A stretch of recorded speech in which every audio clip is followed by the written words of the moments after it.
Hey guys, tonight we journey into the heart of ancient Rome, not to witness its triumphs or politics, but to explore something darker, stranger. While Rome gave us roads, aqueducts, and legal systems, it also gave us some of the most absurd, theatrical, and downright disturbing punishments the ancient world ever saw. So before you get comfortable, take a moment to like the video and subscribe, but only if you genuinely enjoy what I do here. And let me know in the comments where you're tuning in from and what time it is for you. It's always fascinating to see who's joining us from around the world. Now, dim the lights, maybe turn on a fan for that soft background hum, and let's ease into tonight's journey together. Vestals buried alive, the high price of virginity. In ancient Rome, the Vestal virgins were the spiritual equivalent of national Wi-Fi. If they went down, everything went wrong. These women were handpicked before puberty to serve the goddess Vesta, keeper of the eternal flame. Their job? Keep that sacred fire burning, and more importantly, stay away from men. For 30 years. Now, breaking a vow of chastity in ancient Rome wasn't just frowned upon, it was treated like detonating a nuke in the middle of the Senate. If a Vestal was caught fooling around, the punishment was literally being buried alive. Yes, alive. Not metaphorically cancelled, not sent to the naughty corner, straight up entombed underground. Why buried and not, say, executed with a sword like a normal ancient crime? Simple. Romans believed you couldn't spill a Vestal's blood. It would offend the gods. So they found a delightful loophole. Dig a pit, lower her in with a flickering oil lamp, a little bread, and a pitcher of water. Because, hey, hydration matters. And then seal her in. Voila, no blood, no mess, no divine tantrums. The poor girl would lie there in the dark, thinking about her life choices while Rome dusted off its hands and moved on. You'd think the guys she got caught with would suffer the same fate, but nah. They were usually whipped to death in public.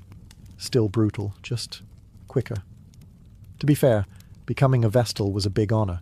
You got front row seats at the games, travelled in fancy carriages, and even had the power to pardon condemned prisoners with a single word.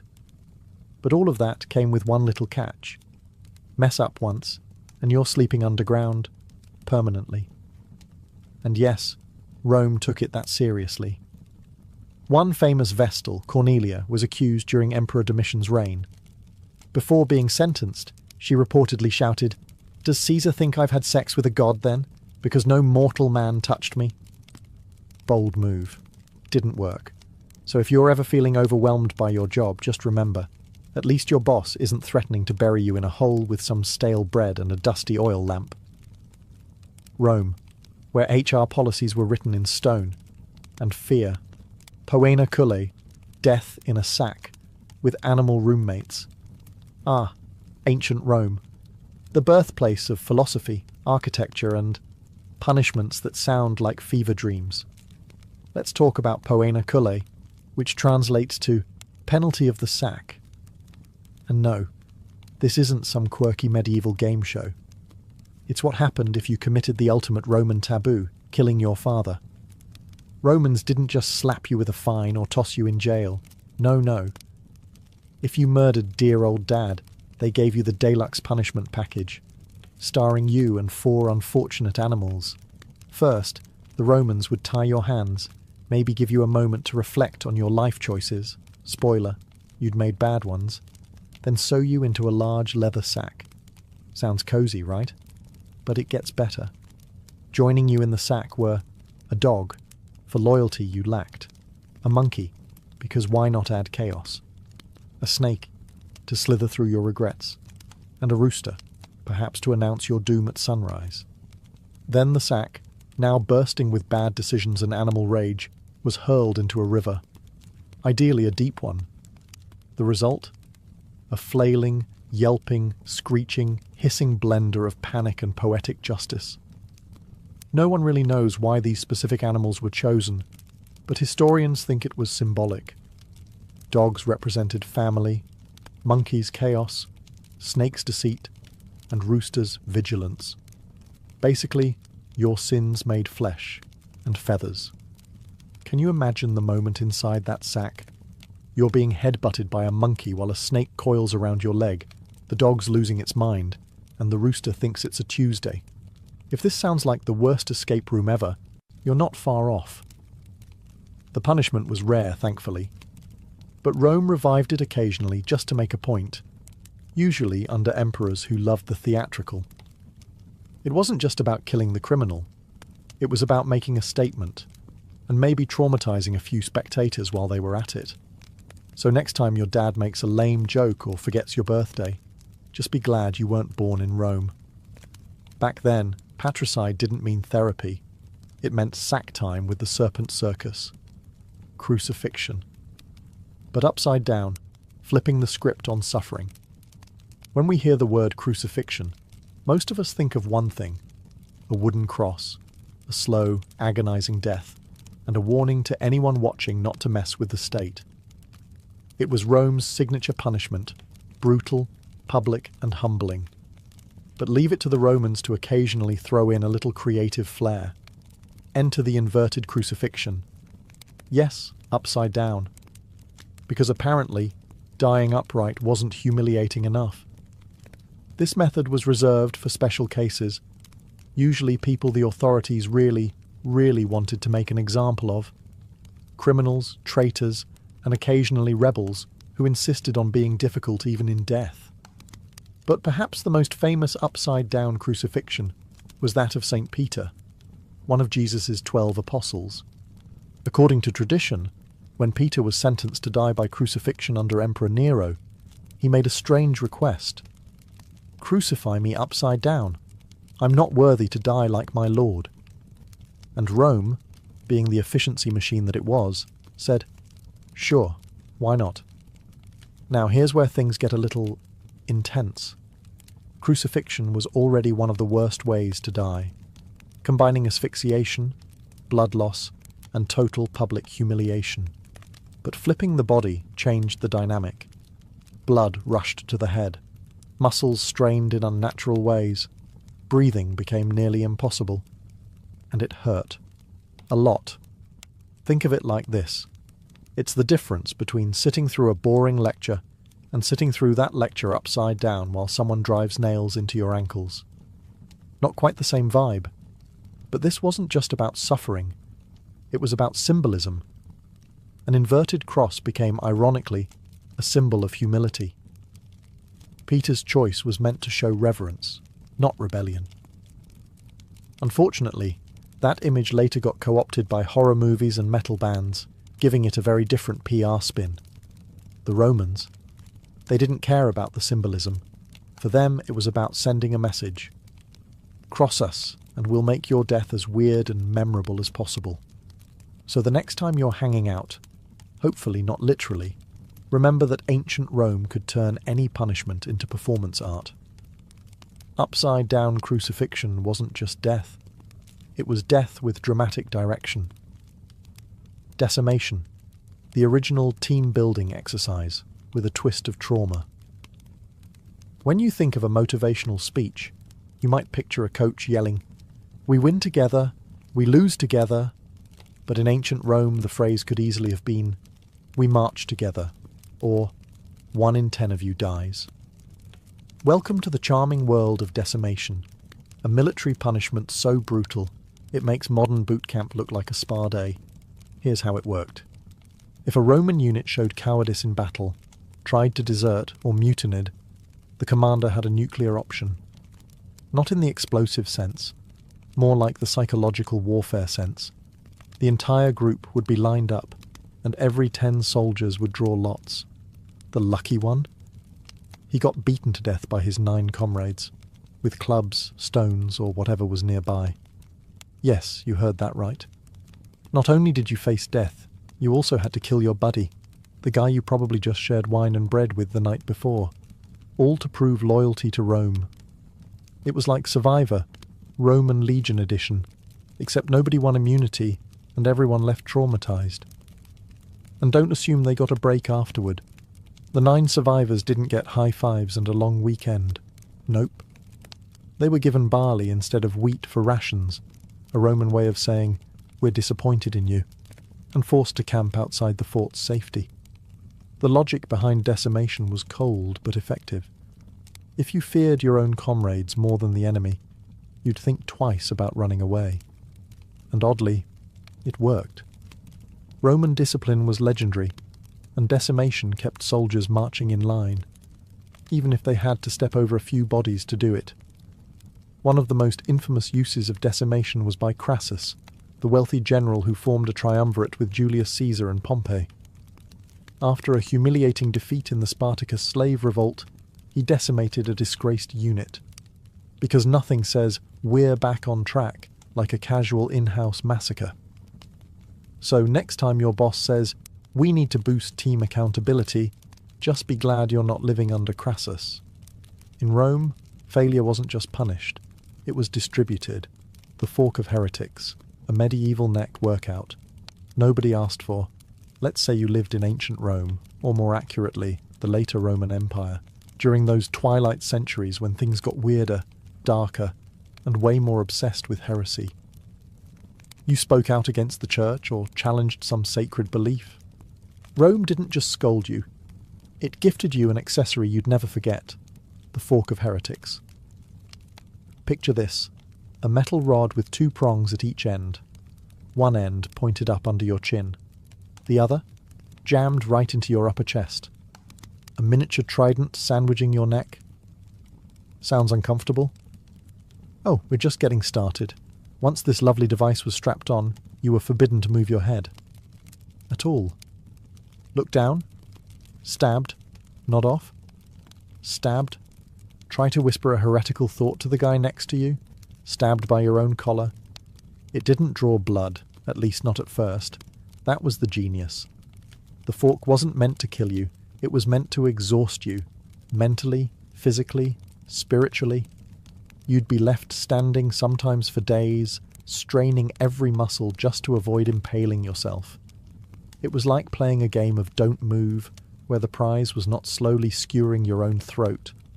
And while we call it the fork of heretics, it was also used on blasphemers, witches, suspected liars, and anyone who annoyed a bishop before breakfast.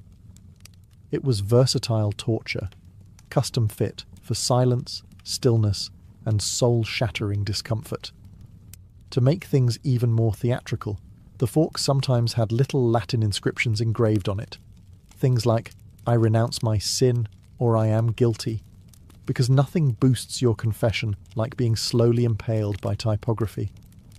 What's wild is that this punishment wasn't even one of Rome's most extreme. It was more of a starter pack for sinners. No blood, no public execution, just quiet suffering and internal panic. A sort of intro course in agony, Heresy 101. So if you've ever tried to hold in a sneeze during a serious meeting, imagine doing that for 3 days straight, with iron poking at your throat. In Rome, silence wasn't golden. It was enforced, with 2 rusty prongs and a neck cramp from the gods. Thrown from the Tarpeian Rock, Rome's original unfriend button. Forget passive-aggressive texts or dramatic social media unfollows.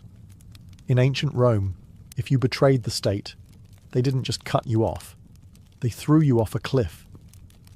Welcome to the Tarpeian Rock.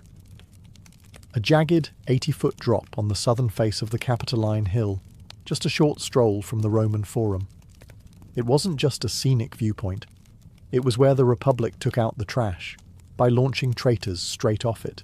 And yes, it was just as theatrical as it sounds. Now, the rock got its name from Tarpeia, a Roman girl who betrayed the city to enemy Sabines in exchange for what she thought would be shiny gold bracelets. The Sabines, ever the literal thinkers, crushed her with their shields instead, technically fulfilling the deal. Her body was tossed from the cliff, and the rock was named in her honour. Moral of the story? Don't trust invaders or vague payment plans. But after that, the Tarpeian Rock became Rome's favourite tool for dealing with traitors, corrupt officials, false witnesses, and anyone who made the state go, yeah, this one needs dramatic punishment. No hanging, no sword, just a short flight and a sudden stop. The condemned were often stripped, paraded, and then marched to the edge, where gravity handled the sentencing.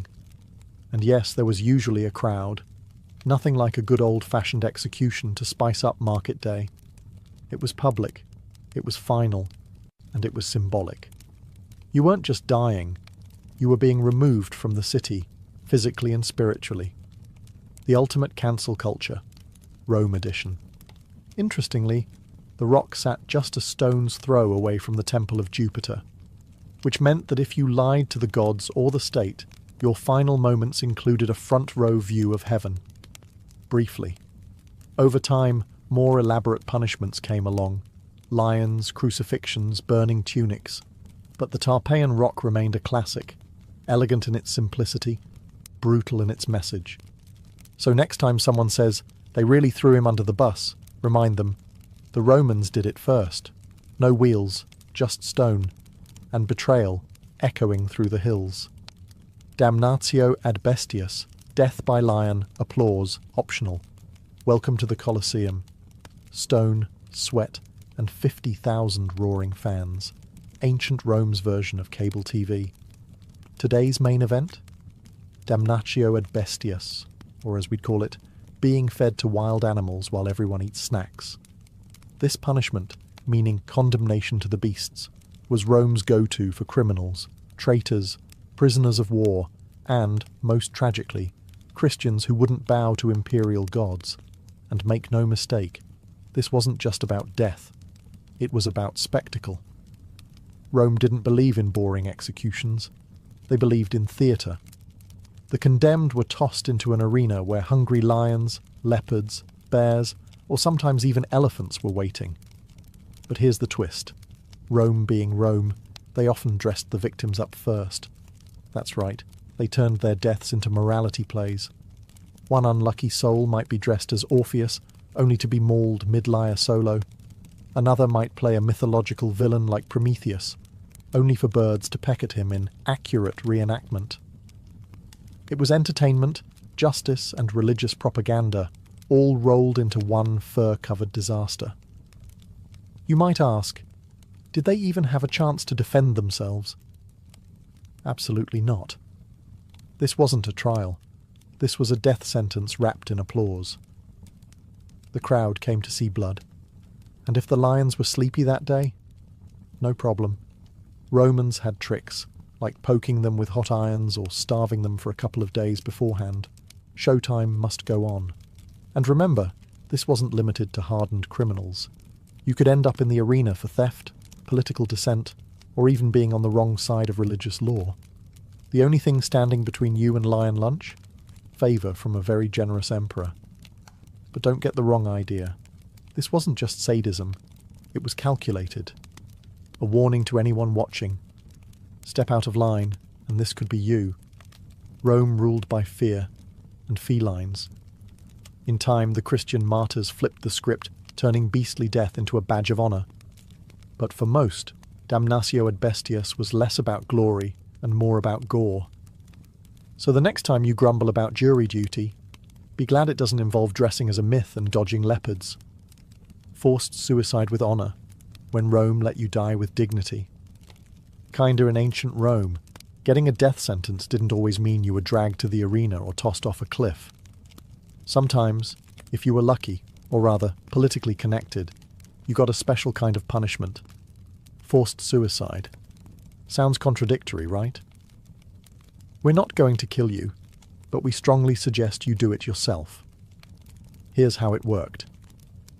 If you were a senator, a noble, or just someone high enough in Roman society to own more than one tunic, and you managed to offend the emperor, maybe by plotting a coup, maybe just by existing too confidently, you'd receive a quiet visit. A scroll would be delivered, a polite message from the emperor, and it would go something like this. You have dishonoured the state. Please, take the honourable route out. Translation: kill yourself by sunset, or we'll do it for you, and make it nasty. The upside? If you complied, your family got to keep your property. Your name might even be left unblemished in the records. Maybe. It was the Roman version of a severance package, with blood instead of paperwork. This wasn't considered a humiliation. It was viewed as noble. In fact, many elites saw it as a final act of control. A chance to write their own ending, sometimes literally. Think warm bath, a blade to the wrist, and a final monologue, very on-brand for Rome's love of drama. The philosopher Seneca the Younger famously faced this fate. Accused of being part of a conspiracy against Nero, possibly falsely, he was told to end things himself. He slit his wrists, then his ankles, but the bleeding will always kill you. Sometimes, they just let you do it beautifully. The wooden donkey, when sitting became a crime. If you've ever complained about an uncomfortable chair, ancient Rome would like a word, because one of their more imaginative punishments involved a piece of furniture, the now infamous wooden donkey, or as it should have been called, the pain pony of doom. This device wasn't an actual donkey, of course. It was a tall, narrow, sharply angled wooden beam, shaped like an A-frame with a razor-thin peak. The condemned, usually thieves, slaves, or rebellious soldiers, were forced to straddle it. That's right. Their entire body weight pressed down on that sharp edge, right between the legs. But wait, it gets worse. To really drive the point home, pun intended, weights were often tied to the person's ankles. Gravity did the rest. The longer you sat, the more the beam tore into your flesh. Slowly, painfully, and depending on how generous the executioner was feeling, you might be left there for hours. Now, the Romans didn't invent the wooden donkey. It likely came from earlier Middle Eastern torture traditions. But oh, did they embrace it with flair. Because if there was one thing Rome loved, it was punishment with pageantry. This wasn't always a death sentence. Sometimes it was just used as a very persuasive form of public humiliation. Picture it. A crowded square. A merchant caught cheating customers, now wailing atop the donkey while kids laughed and vendors sold snacks. It was pain, performance, and a life lesson all in one. Even worse, Roman generals sometimes used it as field discipline. Soldiers who disobeyed could find themselves straddling the donkey as a reminder to follow orders, because nothing says morale booster like internal bleeding. And yes, there were occasional modifications. Some donkeys were metal, some had spikes. One record even mentions a heated version, because apparently Rome was taking feedback and innovating on the fly. It was humiliating, it was brutal, and it turned the simple act of sitting into a punishment that could scar you for life, physically and mentally. So the next time your office chair feels a bit stiff, just remember, at least it's not a sharp triangle and no one's tying rocks to your feet. In ancient Rome, bad posture wasn't your biggest problem. The furniture was. Branding the face, when your mugshot was permanent. In a world without ID cards, background checks, or Google searches, ancient Rome had a simple solution for keeping track of criminals. Just burn it onto their face. Yes, we're talking about branding. Not the kind companies do with logos, but the kind where your actual forehead becomes a crime label. And if you were a thief, runaway slave, or repeat offender, congratulations, you now had a permanent facial feature that screamed, "Do not trust this guy." The branding was usually done with a heated metal rod, pressed into the skin with the gentle mercy of a blacksmith on a deadline. Letters like F for fur, thief, or C for calumnia, false accuser, were scorched onto your forehead or cheek. Think of it as the ancient Roman version of a one-star Yelp review, but on your skull. And this wasn't done in some private back room. Oh no. Branding was public, a spectacle, a lesson. The idea was humiliate the criminal, and others will think twice. It wasn't just punishment, it was propaganda, sizzling straight into flesh. Now imagine living with that mark. Walking through the market, everyone knows. Trying to get a job? Good luck. Flirting with someone? Forget it. You weren't a person anymore. You were a walking crime scene. Runaway slaves were especially targeted. Many were branded with the letters FUG, short for fugitivus, meaning escapee. And if they ran again after that, harsher branding, or worse. Slaves weren't just property. they were expected to wear their disobedience like a badge.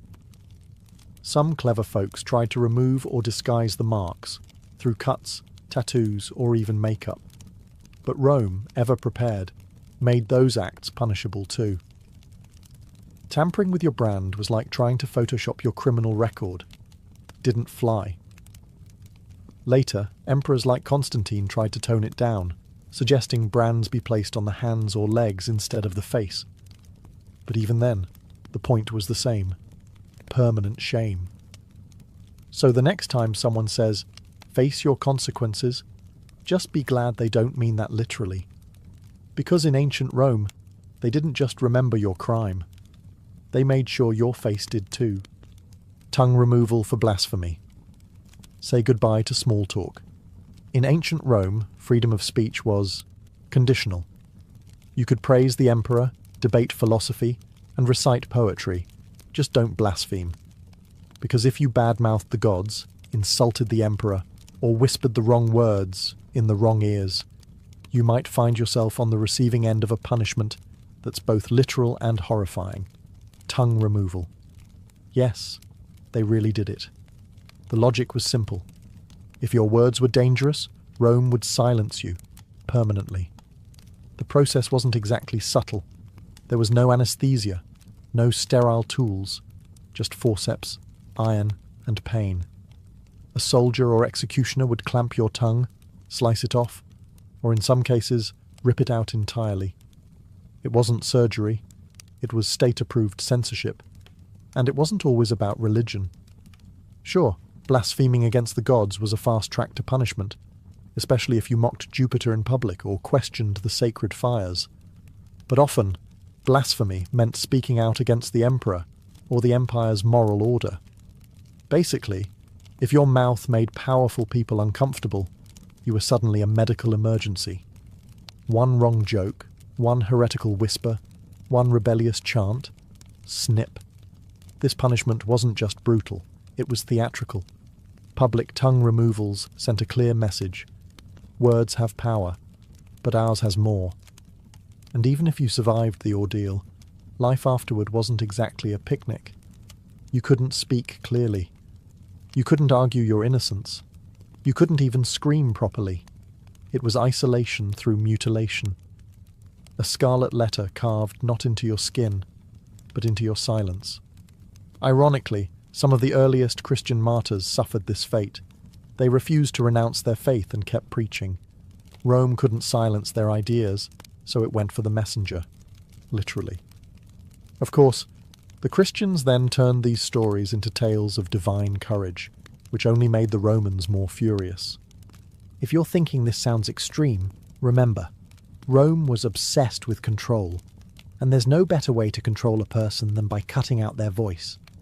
So next time someone tells you to hold your tongue, be thankful it's just a figure of speech, because in ancient Rome, they meant it. Breaking on the wheel, when your bones became art. If you thought the Romans were running out of creative ways to destroy a person, allow us to introduce the wheel, also known as the breaking wheel, or for those with a dramatic flair, the Catherine wheel, named later in medieval times.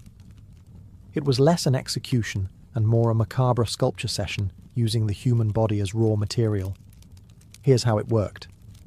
First, the condemned was tied to a large wooden wheel, arms and legs spread, like a grisly human starfish. Then, an executioner armed with a heavy iron bar would begin the real work, smashing the limbs, one by one, slowly, deliberately. The goal wasn't to kill right away. Oh no. The goal was to shatter the bones while keeping the victim alive, snap the arms, crush the thighs, twist the ankles so they no longer looked like ankles. The body would fold unnaturally, becoming a grotesque display of pain and precision. But the pièce de résistance. The broken body was then woven through the wheel's spokes, limbs bent and threaded like a nightmarish macrame project. Sometimes the wheel was hoisted up on a pole, like a flag of warning. Other times, it was left to spin gently in the wind, because why not add ambiance? This wasn't just about punishment. It was public messaging. breaking on the wheel was used for crimes considered especially vile, like murder, treason, or highway robbery. It said to the crowd, "This is what happens when you step too far out of line. And you didn't just die. You decayed in full view. Survivors? Rare. But here's the twisted twist. If someone did survive the ordeal, say they were still breathing after a day or two, they were sometimes shown mercy with a final blow to the chest or neck. Sometimes. As horrifying as this sounds, the punishment outlived Rome. Medieval Europe loved it so much they turned it into an art form, adding spikes, fires, and dramatic scripts. Rome had simply set the stage. So next time you think your commute is rough, remember, at least you're not strapped to a wooden wheel, becoming the centerpiece of a public bone gallery. In Rome, justice wasn't blind.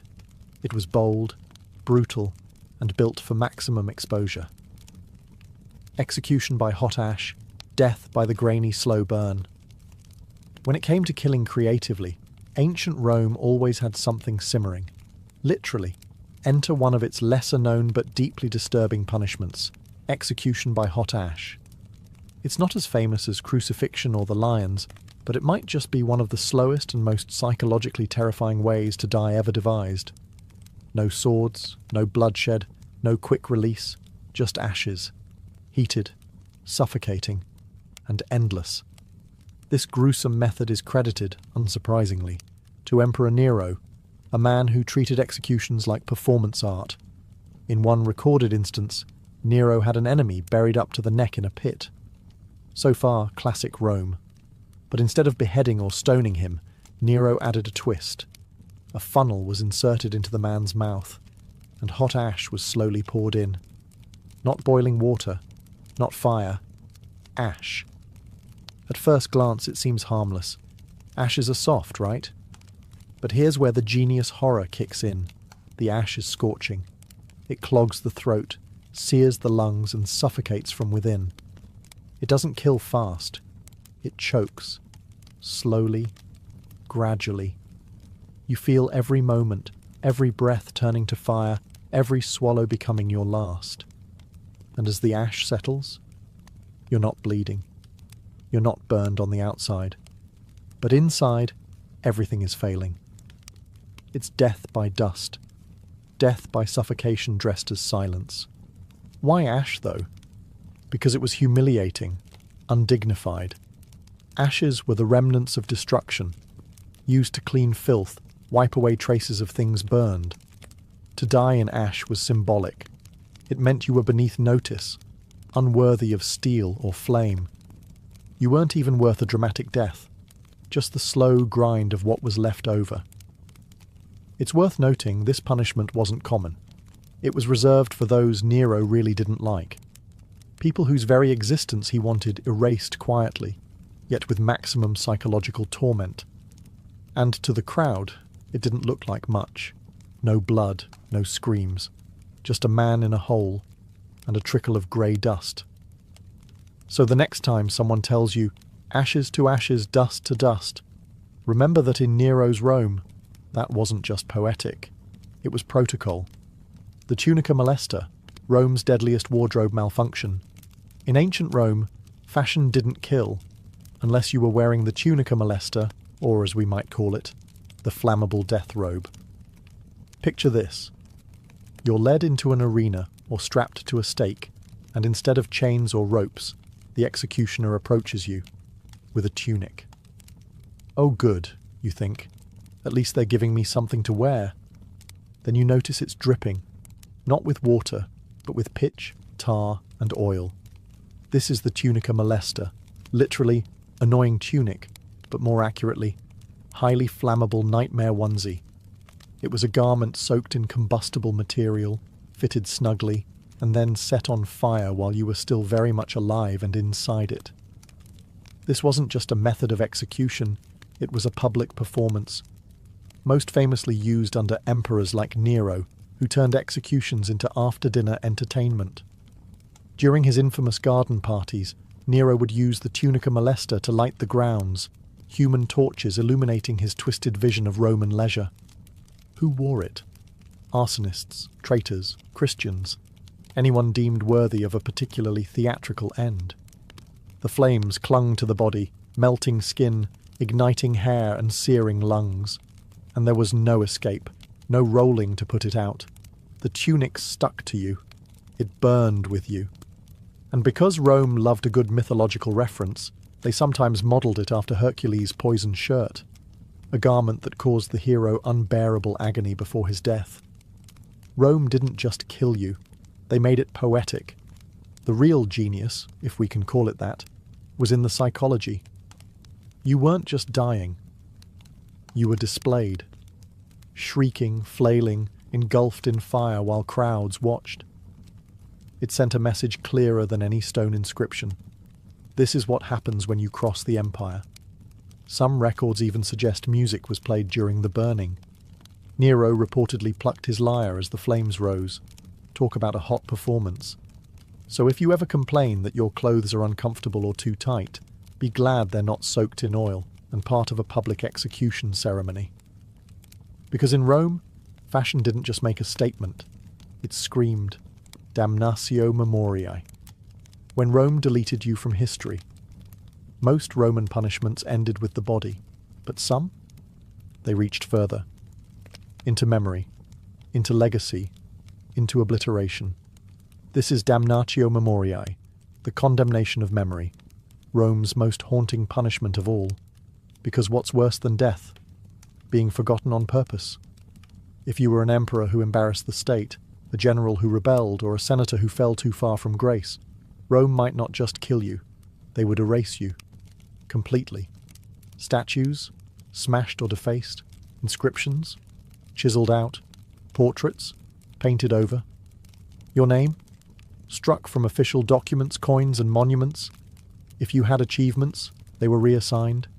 If you had supporters, they were silenced. And the most devastating part? It worked.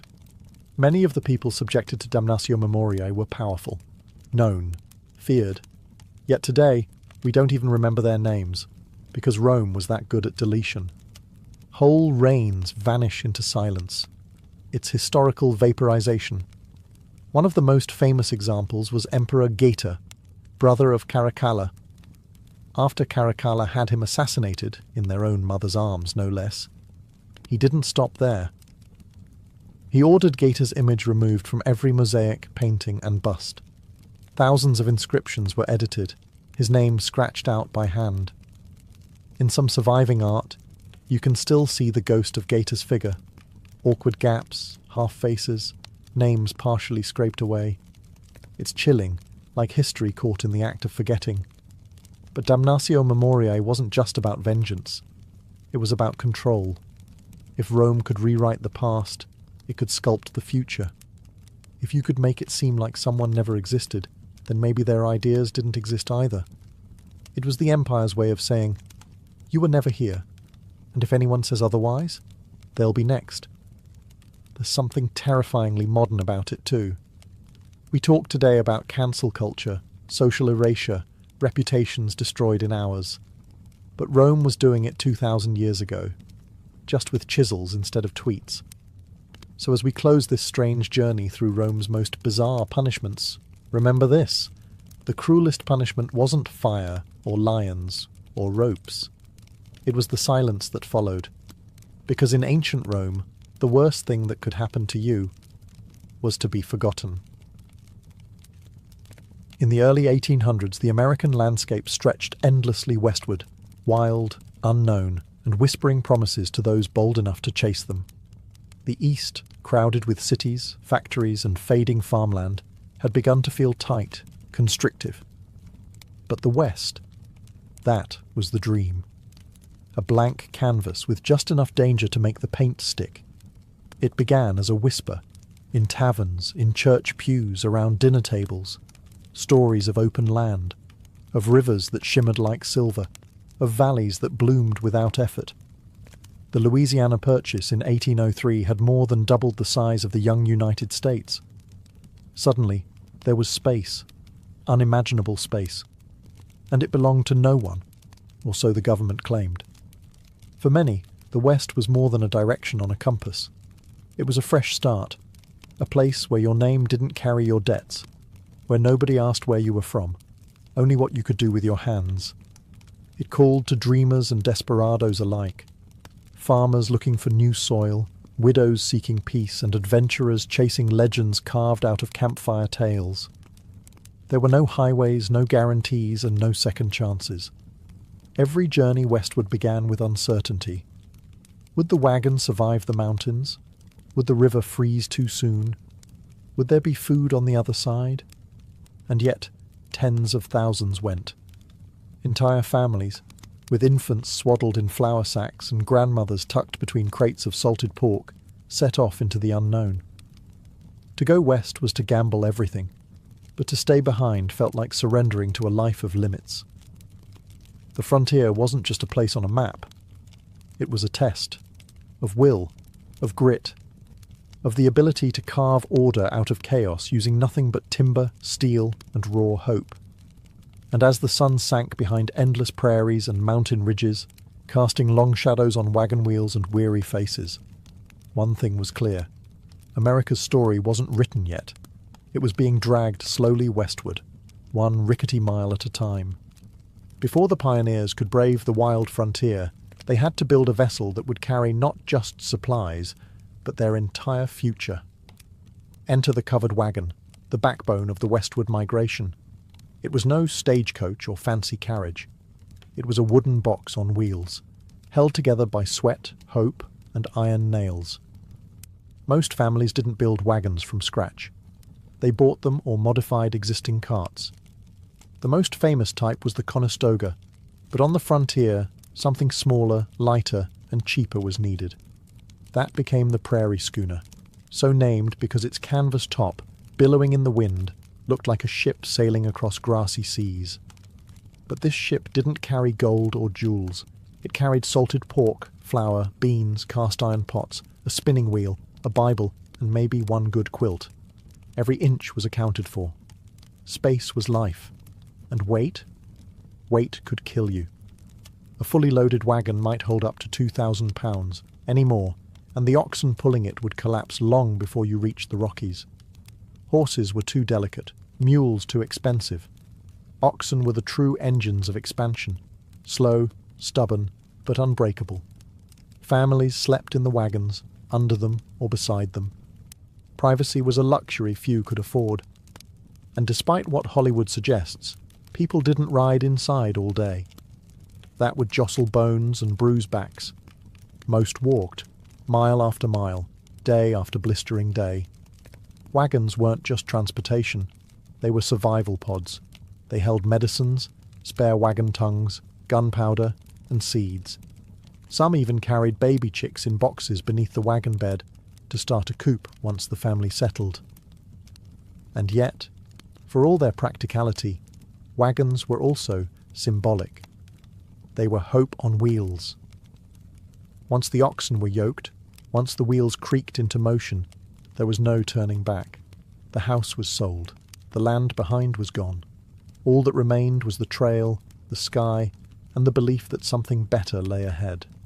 Every bump, every cracked axle, every muddy crossing was one line written in the story of American expansion, carved not in ink, but in wheel ruts and willpower. Life on the trail was not the romantic adventure story some might imagine. It was long, grueling, and soaked in dust. Each day began before sunrise. Roosters weren't needed. The creak of leather harnesses and the groan of wagon wheels were alarm clocks enough. The average wagon train moved about 10 to 15 miles per day, depending on weather, terrain, and how many axles broke that morning. Over time, trails like the Oregon, Santa Fe, and California routes carved themselves into the earth, each lined with discarded belongings, broken wheels, and the graves of those who never made it west. Meals were simple, hearty, and endlessly repetitive. Coffee was a luxury, water a gamble. Streams could be clean or crawling with bacteria. Boiling it helped, if you had the fuel and time. Otherwise it was luck and prayer. Food was rationed, salted meat, hardtack, dried beans, and sometimes wild game, if someone could shoot straight. Wild onions and berries became treasured delicacies. Illness was the greatest killer on the trail. Cholera swept through camps like wildfire. It came from contaminated water and killed quickly, within hours sometimes. Dysentery, scurvy, and snake bites took others. There were no doctors, only home remedies and hope. Sometimes hope wasn't enough. Still, there were moments of joy. Children played with sticks and stones, or skipped along the wagon's shadow. Weddings occasionally took place on the trail. So did births. Entire families were forged not just by blood, but by shared hardship and dust-soaked camaraderie. At night, the wagons circled, not to fend off native attacks, as often mythologized, but for protection against thieves, animals, and the cold wind. Fires were lit, bread was baked on hot stones, and someone might pull out a fiddle. For a few hours, laughter and music pushed back the darkness, but rest was always brief. Tomorrow brought more walking, more wilderness, and fewer guarantees. Life on the trail was survival by routine. You learned to love your boots and hate your blisters. You learned to mourn quietly and move forward anyway. Because the land didn't wait for grief, it only moved west. After weeks or even months on the trail, the sight of trees, water, and flat land was enough to make a pioneer fall to their knees in gratitude. But celebration was short-lived, because once a family found their spot, the real work began. Homesteading wasn't glamorous. There were no pre-built homes waiting, no fences, no roads, just open land and the ticking clock of the seasons. The first priority? Shelter. Usually a one-room log cabin, barely large enough to hold the family that built it. Tools were limited, and every log had to be felled, trimmed, and hauled by hand or oxen. No chainsaws, no blueprints, just axes, grit, and guesswork. Most cabins had dirt floors, which turned to mud in the rain and froze solid in winter. Windows were often just holes covered with animal hide or greased paper to let in light while keeping out the worst of the cold. A chimney was luxury. Many cabins started with simple holes in the roof to vent smoke. You coughed a lot. Inside, the family slept on piles of straw, furs, or corn husks. Beds were made from rope strung across wooden frames. If you were lucky, the gaps between logs were sealed with mud and moss to keep out the wind. If you weren't, the wind came in anyway. And then came the first winter, the season that tested every soul. If the family hadn't stored enough firewood or food, the months ahead could mean starvation or frostbite. Snowstorms might trap them inside for days. Coyotes howled in the dark. Wolves circled. But still the frontier spirit endured. Families made candles from animal fat. Children learned to patch clothes and cook over open fires. They read from the Bible by firelight. They wrote letters home, if there was a place to send them. Neighbours were few and far between, but when a new cabin appeared on the horizon, help was offered. A shared roof raising, a borrowed cow, a hot meal. Survival wasn't about toughness, it was about community. One family couldn't last, but 10 might. The first winter on the frontier wasn't just cold, it was a quiet crucible, where dreams were either hardened into resolve or buried beneath the snow. On the American frontier, strength wasn't measured in muscle alone. It was measured in endurance, sacrifice, and quiet, relentless courage. And no one embodied that more than frontier women.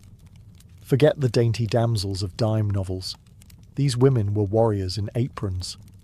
The moment they stepped off the wagon, they became builders, farmers, midwives, butchers, doctors, and teachers, all wrapped into one.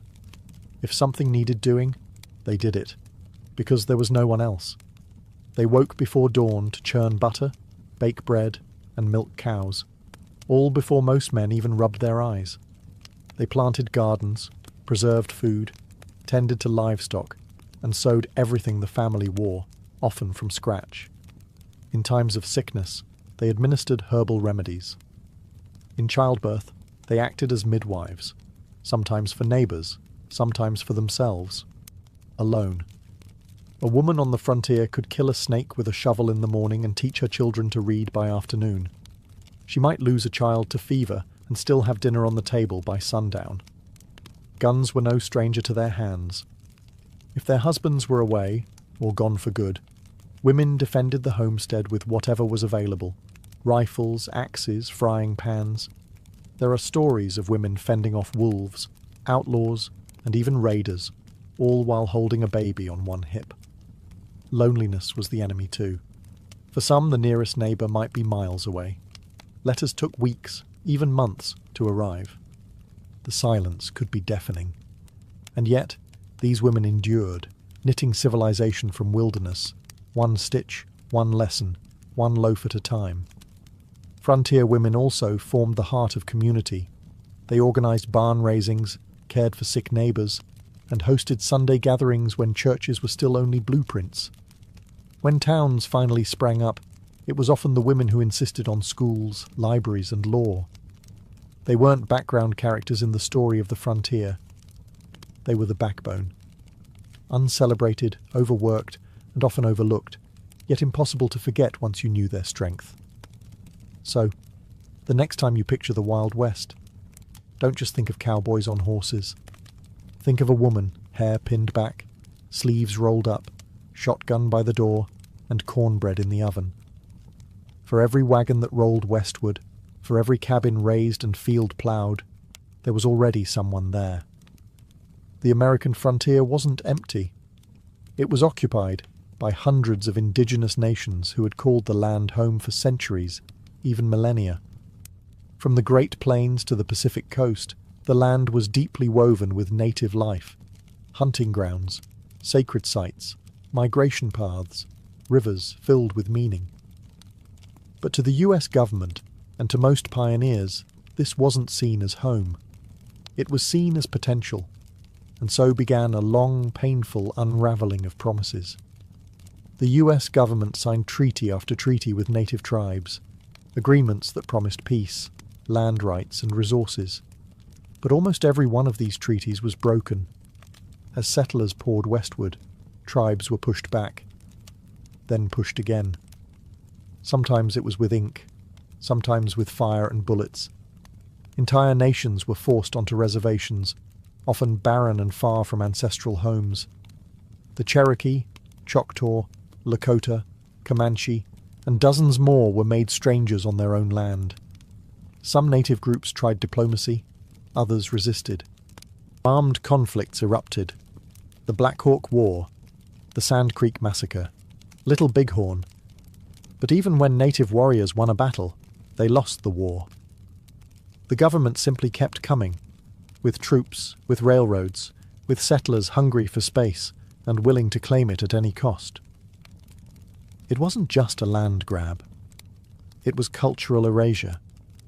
Children were taken from families, sent to boarding schools where they were punished for speaking their languages.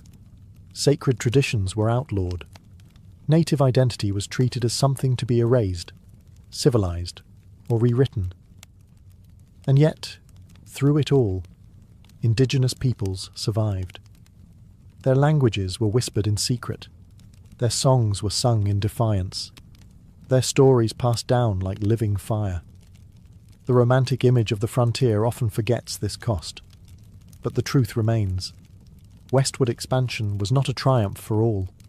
For many, it was a slow, devastating march of loss. To understand the American frontier is to hold both truths at once: the resilience of pioneers and the tragedy of the people they displaced. Because history, like the land itself, holds more than one story. On the American frontier, law and order arrived late, and sometimes not at all. In many newly settled towns, there were no police, no courthouses, and no jails. Justice was less about due process, and more about who had the loudest voice, the fastest draw, or the biggest gang behind them. In short, the law on the frontier wore many faces, and not all of them were good guys. At first, it was the vigilantes who stepped in. Citizens' committees would form when a crime was committed: a horse stolen, a shop robbed, or worse. They held makeshift trials in saloons or under trees. And if guilt was assumed, punishment came fast. A bullet, a rope, or being run out of town with a warning and a bruised ego. Eventually, the towns grew, and with them came lawmen, sheriffs, marshals and deputies. Names like Wyatt Earp, Bat Masterson and Wild Bill Hickok became legend. Some were brave, some were crooked. Most were a little of both. With a tin badge and a revolver, they were the thin line between chaos and order. But just as quickly as lawmen arrived, so did the outlaws. The frontier was a magnet for drifters, deserters, gamblers, and gunslingers looking to vanish into the dust. Men like Billy the Kid, Jesse James, and Butch Cassidy didn't just rob banks and trains. They captured imaginations. Newspapers turned them into folk heroes, even as they left trails of bodies and broken safes behind. Frontier justice was unpredictable. A man could be hanged for stealing a horse, or walk free after a murder if the jury liked his story better. Bribes worked. So did threats. And sometimes, justice was just revenge in a fancier hat. Even the courtroom, when it existed, was often little more than a general store with a judge who also ran the hardware counter. Despite the chaos, or maybe because of it, frontier communities slowly built systems of law. Judges replaced vigilantes. Prisons replaced tree limbs. But the myths never died, and maybe they never will. Because on the edge of the known world, justice wasn't blind. It was armed, dusty, and didn't ask twice. At first, the American frontier moved at the speed of a wagon wheel, slow, creaky, and weather permitting. But by the mid to late 1800s, the silence of the prairie was shattered by a new sound. The steam whistle. The arrival of the railroad changed everything. Suddenly, journeys that once took months by wagon could be completed in days. The Transcontinental Railroad, completed in 1869, connected east to west in a steel embrace that transformed the frontier from wilderness into a corridor of commerce. Settlers flooded in. Towns popped up overnight beside new depots, and goods, everything from stoves to sewing needles, arrived by train, no longer hoarded or handmade. For pioneers, the railroad meant survival. It meant medicine could arrive before a fever turned deadly. It meant crops could be sold beyond the local market. It meant letters, long delayed by weather and rivers, could now travel in days. The frontier became less of a gamble and more of a calculated risk. But the railroad didn't come alone. Alongside it ran the telegraph wire, thin, humming strands of copper that stitched the country together with dots and dashes. The telegraph gave the frontier something it had never had before: instant communication. A rancher in Wyoming could get news of a presidential election within minutes. A sheriff could call for help from 100 miles away. Isolation, the great fear of the early pioneer, was dying, one beep at a time. The impact was huge. Economies expanded. Government reached farther. Law enforcement got faster. But not everyone welcomed it. Indigenous tribes saw railroads and telegraph poles as intrusions. Signals that the land they once roamed freely was now bound by wires and owned in sections. Some fought back, sabotaging lines, derailing trains, delaying the inevitable. Yet progress rolled on. The iron horse was unstoppable. Towns that the railroad skipped were left to wither. Others boomed, becoming cities almost overnight. The wilderness was shrinking, mile by mile, rail by rail. And while the frontier spirit didn't disappear, it was no longer isolated. It was plugged in, connected, and commercialized. The frontier was still wild, but now it ran on steam and signals. By the end of the 19th century, something profound had changed. The line that once separated wilderness from settlement, the famed frontier line, had blurred, faded, and finally disappeared. In 1890, the US Census Bureau officially declared, "There can hardly be said to be a frontier line." In other words, the American frontier was closed. The great push westward was over. The forests had been cleared. The railroads linked coast to coast. The buffalo were nearly gone. Tribes were confined to reservations. The land, once vast and mysterious, had been measured, mapped, and sold by the acre. But what did that mean? For some, it meant victory. The dream had been realized, a continent tamed, a nation stretched from sea to sea. For others, especially native peoples and displaced communities, it meant erasure, loss, and a bitter silence where homelands had once been. Yet the end of the frontier wasn't just about geography, it was about identity. The rugged individualism, the myth of the lone pioneer, the campfire stories of heroism and hardship, these didn't vanish. They became legend. Writers like Frederick Jackson Turner argued that the frontier had shaped the very soul of America, its democracy, its grit, its restlessness. The frontier taught Americans to adapt, to survive, to rely on themselves and their neighbors. It gave birth to the cowboy, the log cabin president, the gold rush prospector, all icons woven into the fabric of national myth. But the reality was messier. The frontier was sweat, dirt, disease, and death. It was brave and brutal, hopeful and unjust. It was full of contradictions, and its legacy remains a reflection of that tension. Today the frontier lives on, not in geography, but in spirit, in the idea that pushing into the unknown, whether it's land, science, or space, defines what it means to be American. The wagons no longer roll, the cabins are museums, the trails are highways. But if you listen closely, you can still hear echoes in the prairie wind, carried on stories passed down from those who dared to go farther. The American frontier didn't vanish. It became the foundation. Nimrud. Before there were instruments, there was rhythm, the beat of a foot on earth, the clap of two hands, the thump of a heart in a quiet chest. Music did not begin with wood or string or bone. It began with the body. It began with breath. Tens of thousands of years ago, long before writing, agriculture or architecture, early humans found something extraordinary in sound. In caves and on plains, around fires and in forests, they discovered that certain movements, a stomp, a shout, a whistle, could stir emotion, call attention, or even comfort fear. Music, it seems, is not a cultural invention. It is a biological instinct. Imagine a small group of hunter-gatherers huddled in the flickering light of a fire.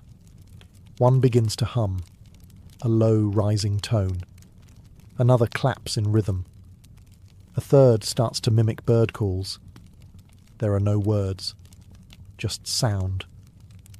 And in that moment, they are no longer just individuals surviving the elements. They are connected. They are human. Before the flute, before the drum, sound itself was sacred. Many anthropologists believe that early music may have emerged from imitation, copying animal calls for hunting or mimicking natural sounds to communicate across distances. But at some point, these sounds crossed the line from utility to expression. A rhythm became more than a signal. It became a language of emotion. A hum became a lullaby. A scream became a song. There's a theory that music came before language, or at least alongside it, that before we spoke, we sang. Infants even today respond more instinctively to tone and melody than to speech. Something about pitch, rhythm, and vibration is hardwired into us. We didn't just invent music, we remembered it. And perhaps most beautifully, these first sounds weren't reserved for the elite or the gifted. They were universal, a shared experience of early humans across continents. Music was made in Africa, Asia, Europe. Anywhere there were voices and hands and something to strike or shake. Before the first flute was carved from bone, before strings were stretched and drums were skinned, humans already knew. Sound could move the soul. And that was just the beginning. In the chill of Ice Age Europe, where mammoths roamed and glaciers carved the land, a quiet revolution took place, not in tools or fire, but in sound.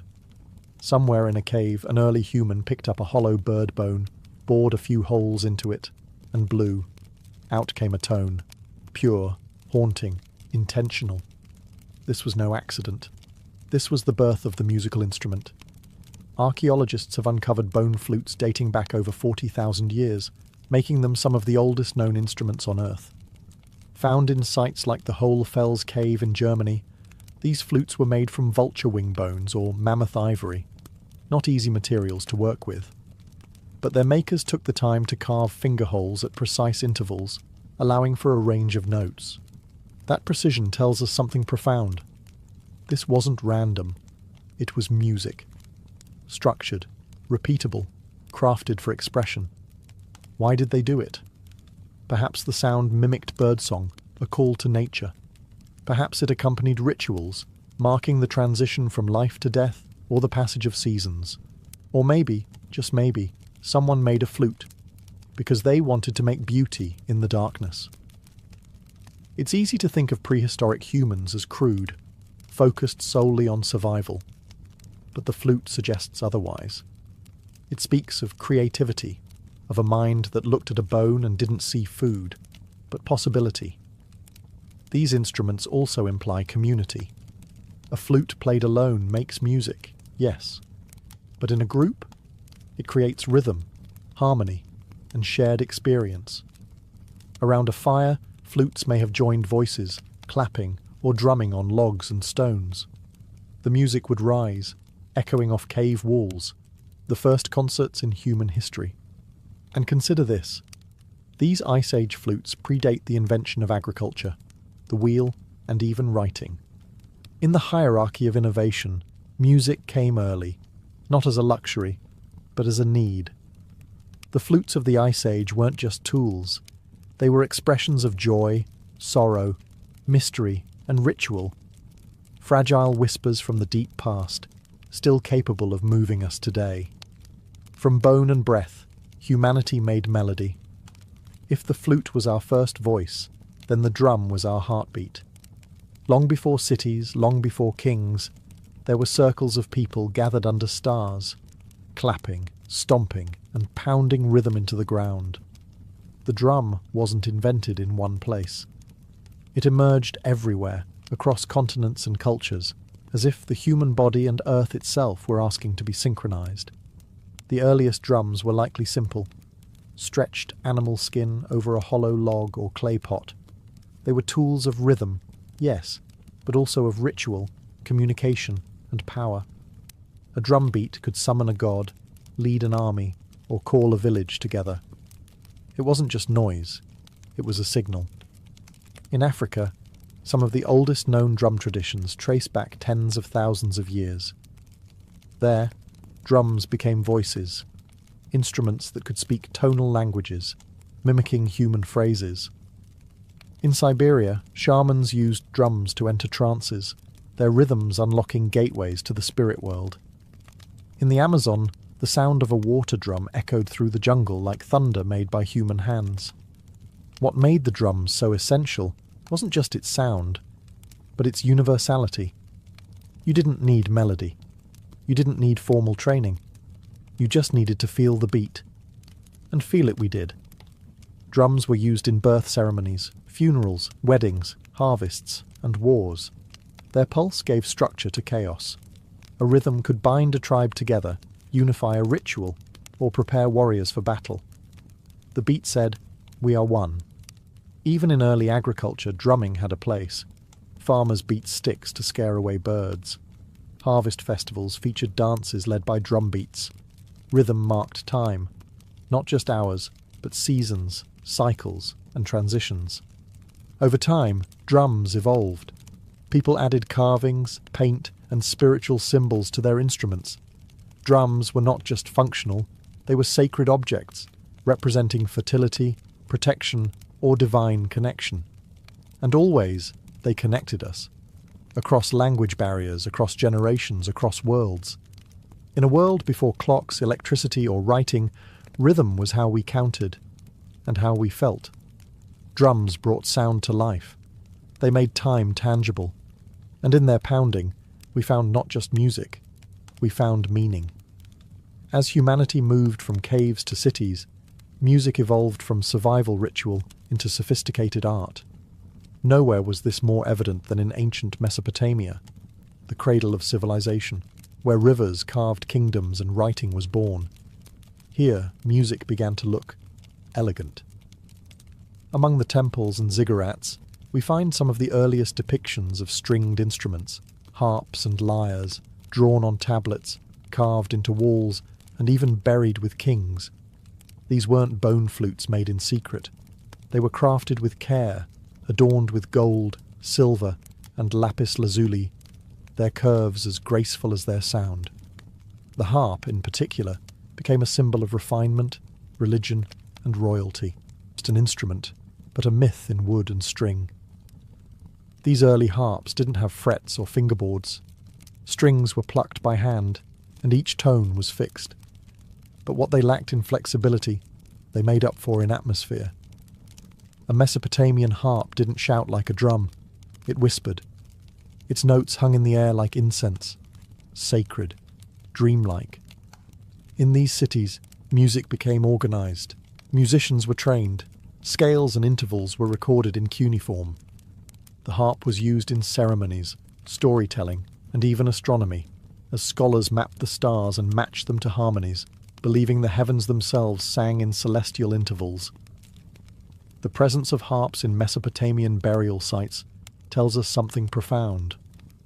Music was believed to follow the soul beyond death. It wasn't just entertainment. It was spiritual architecture, building bridges between worlds. And unlike the thunder of drums or the primal howl of flutes, harps brought a new quality to music. Intimacy. Soft, thoughtful, deliberate. For the first time, perhaps, sound was not just for the gods or the tribe. It was for reflection. With a stretched string and a wooden frame, Mesopotamians gave voice to silence. And from that silence, the first melodies of civilization were born. In ancient Egypt, music wasn't just an art, it was a divine language. The Egyptians believed that music was a gift from the gods. According to myth, it was the goddess Bat, later merged with Hathor, the goddess of joy, fertility, and music, who first brought song into the world, and so music became more than melody. It was ritual, identity, and spiritual architecture, resonating through temples, tombs, and marketplaces alike. Unlike the primal flutes of prehistory or the ceremonial harps of Mesopotamia, Egyptian music blended ritual precision with everyday life. Workers sang to keep rhythm as they built pyramids. Fishermen sang to the Nile. Priests performed hymns during sacred rites. Women played frame drums and rattles during childbirth and funerals, moments of beginning and end. The most iconic Egyptian instruments were harps, lutes, lyres, sistrums, and flutes. Harps evolved from simple angular shapes to large, curved, decorative pieces with long, arched necks, symbols of status as much as sound. Some had up to 22 strings, crafted with such elegance that they appear in tomb paintings, still vivid 3,000 years later. The sistrum, however, held a unique place. A type of rattle with metal rods that jingled when shaken, it was closely associated with goddess worship, especially that of Hathor and Isis. The sound wasn't meant for amusement. It was meant to awaken the divine, to shake off evil, and to protect the soul during ceremonies. Musicians in Egypt weren't always commoners. Some were priests or priestesses, serving in temples through music. Others were court musicians, entertaining pharaohs and foreign dignitaries with songs praising gods, kings, and legacy. Music also bridged worlds. In funerals, songs and chants guided the soul through the underworld.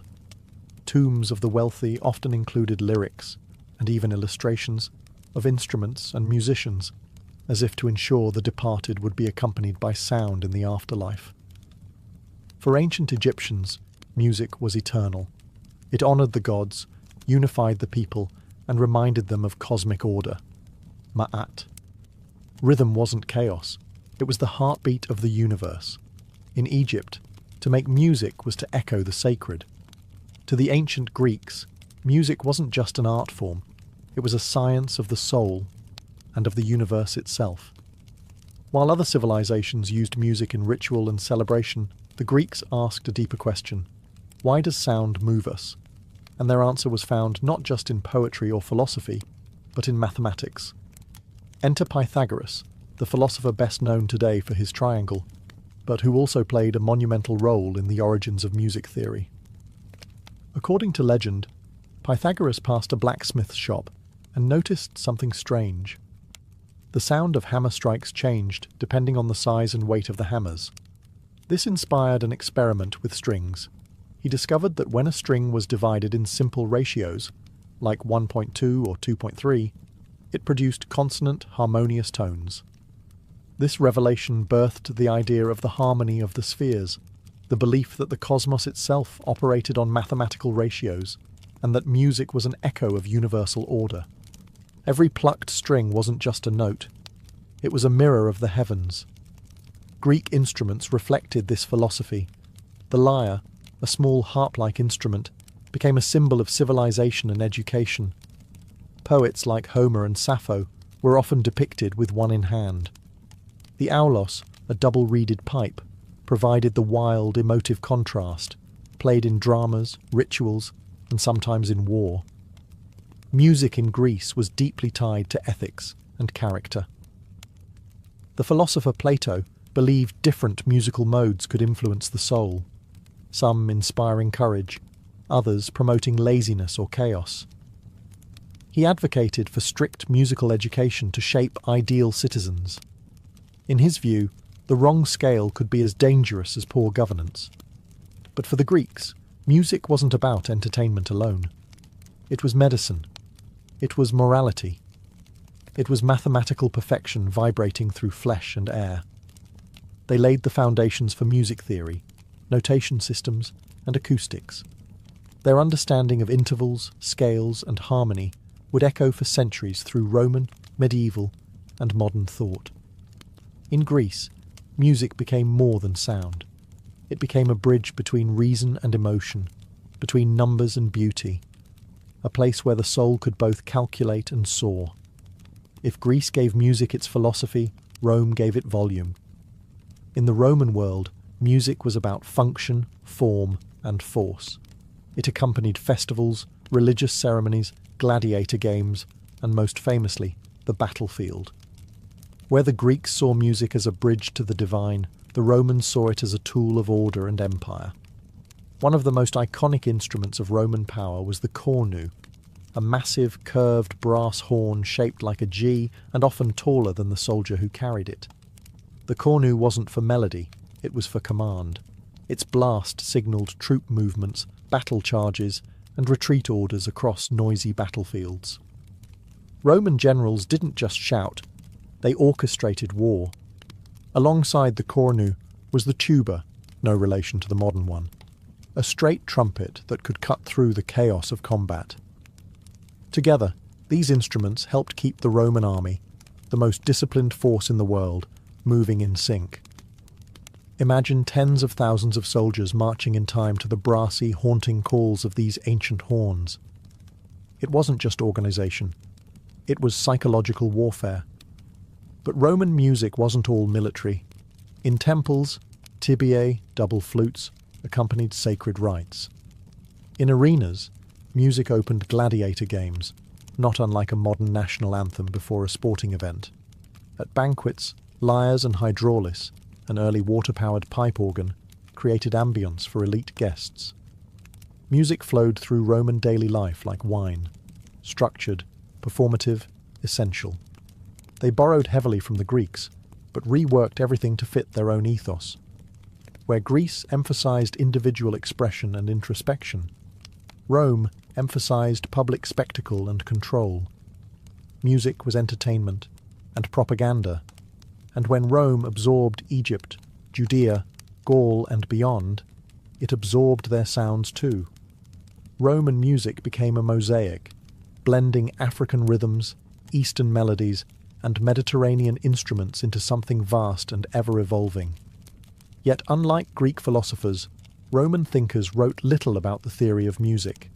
They played it, used it, marched to it, but rarely analysed it. For Rome, sound was a means, not a mystery. In the end, Rome didn't refine music. It amplified it, until even the farthest provinces heard the beat of the empire's drums. While the West marched to the rhythms of empire, the East was exploring something else, the soul of sound. In ancient India, music was not merely an art form, it was a path to the divine. Rooted in the Vedas, some of the oldest sacred texts in existence, Indian music began as chant. The Samaveda, in particular, was a collection of hymns designed not just to be read, but sung. These chants followed intricate melodic patterns called saman, meant to elevate consciousness and harmonize the universe. As Indian civilization evolved, so did its instruments. The veena, an early stringed instrument, became associated with Saraswati, goddess of knowledge and the arts. The mridangam, a barrel-shaped drum, kept time during sacred performances. Every note, every rhythm was tied to ragas and talas, melodic and rhythmic frameworks that were believed to evoke specific emotions, times of day, even spiritual states.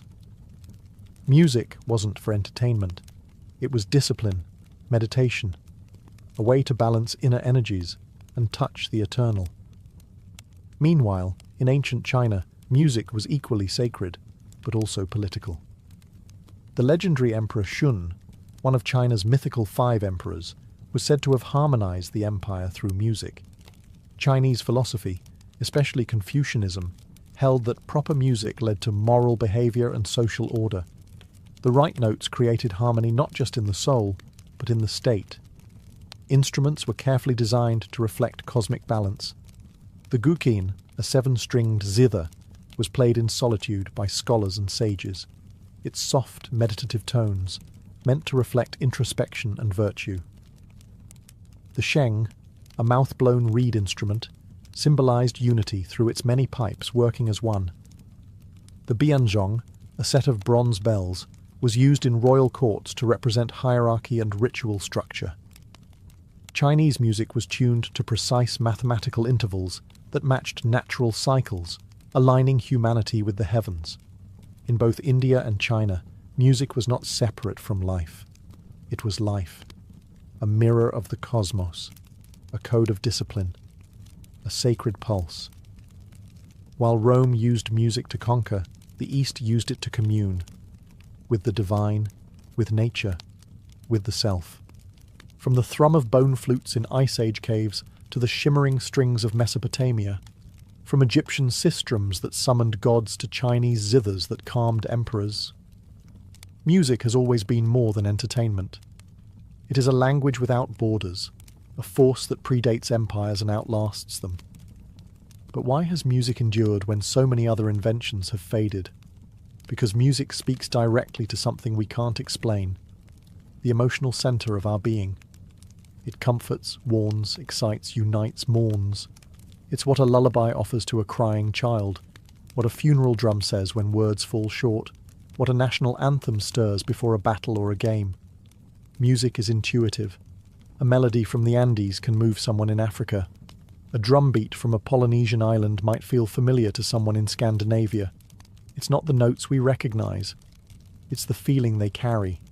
And music is flexible. It adapts. It absorbs. It survives colonization, migration, war, and revolution. Instruments cross oceans. Songs change languages. Scales evolve. But the core remains. Rhythm, tone, expression. Across history, we've used music to define identity. Tribes, nations, religions, revolutions, all have had their songs. But we've also used it to transcend identity, to collaborate, to connect. Music doesn't require a shared tongue. It only requires ears and a heart that listens.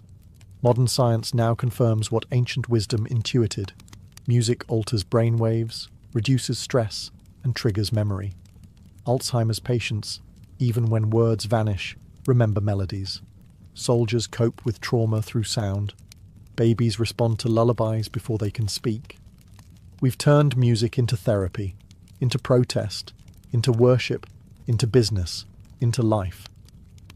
In a world fractured by language, belief, and geography, music remains a rare constant, a human signature that traces back to our earliest ancestors, blowing into bird bones and thumping rhythm into stone. No matter how far we advance, in AI, in space, in technology, music reminds us of our origins. It reminds us that we are not machines. We are feeling, thinking, dreaming beings. And as long as we live, we will keep making music. Because long before we had stories to tell, we had sound. And sound made us human.